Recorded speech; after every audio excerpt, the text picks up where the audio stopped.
I don't know if you're a dog lover or a cat lover, or maybe like me, neither. I once heard a preacher say, and I included this story in the book that I'll talk about in a moment, you can tell the difference between a cat and a dog like this. A dog thinks, you love me, you pat me, you feed me, you must be God. A cat thinks, you love me, you pat me, you feed me, I must be God. And here's the truth, we are more like cats than dogs, right? We so easily put ourselves at the center of the story. We become the hero, the main character in our own world. But in God's greater story, we're not the hero. We're not even the central character. God is. And when we put self at the center, we reduce God to someone just a little bit bigger and better than us.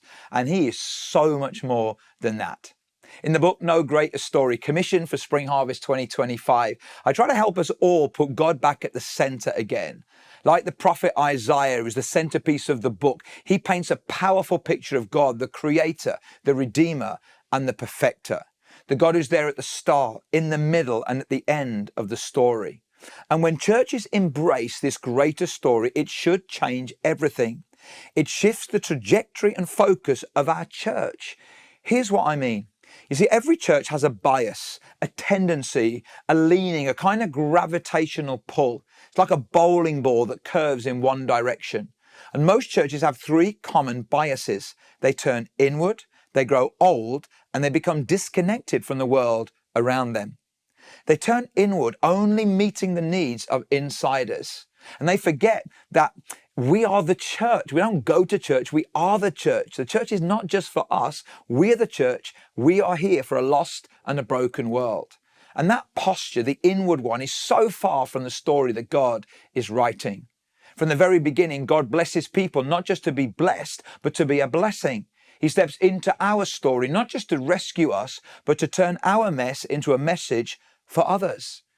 In the book, I talk about three environments: the classroom for learning, the living room for living it out, and the playground for applying it.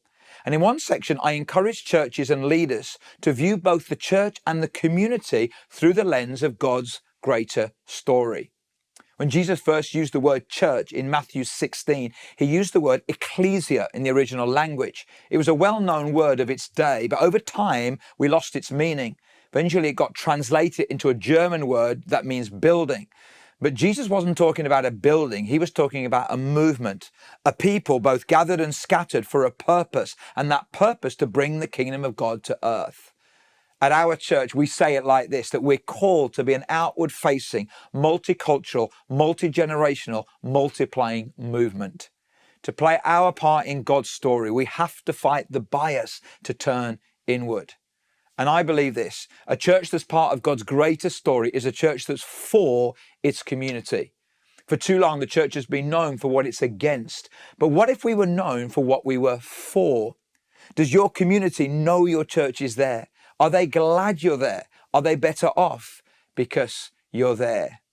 In the book, I share a story that really changed things for us here at our church, Life Central Church in Halesowen. You see, we were planning a big anniversary event, and one of our team saw a post online that said this: Halesowen is the place where dreams go to die. I mean, imagine that on a welcome sign to your town, right? Welcome to your town, the place where dreams go to die. Now, it isn't the most glamorous place in the world. I get that. But it's our place. It's where God has placed us. And we decided we're not going to stand for this. We are going to be for our town. So when we opened up the event, we opened it up not just to the church, but to the whole community. Thousands came. We gathered at the end in the town car park, and I addressed that post directly. And I said, hey, we don't believe that this post is true. So we invited everyone, church or not, faith or no faith, to write down their dream for our town. Then we released those attached to thousands of balloons across our community. And something shifted that day. And since then, we've seen more people baptized, greater community impact, more goodwill, and more lives transformed by the greater story of God.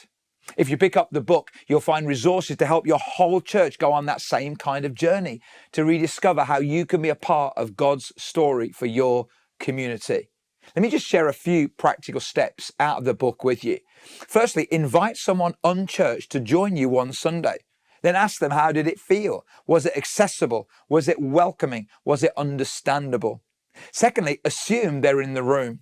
This is like a mantra to us. When I say there, I'm talking about people who don't know Jesus, who are unchurched or de-churched on a journey. Let's use less jargon in church. Let's speak in a way that real people can relate to. And thirdly, serve your community with no strings attached. Make sure they know you're there, that they're glad you're there, and that they are better off because you're there. Because God's greatest story is an adventure story. And when your church embraces that, your community will start to feel it. Jesus used the word church first, and he said he would build it and that it would last forever. But then he turned to us, to you and I, and invited us to build it with him. There's no greater story and there's no greater adventure than being part of this.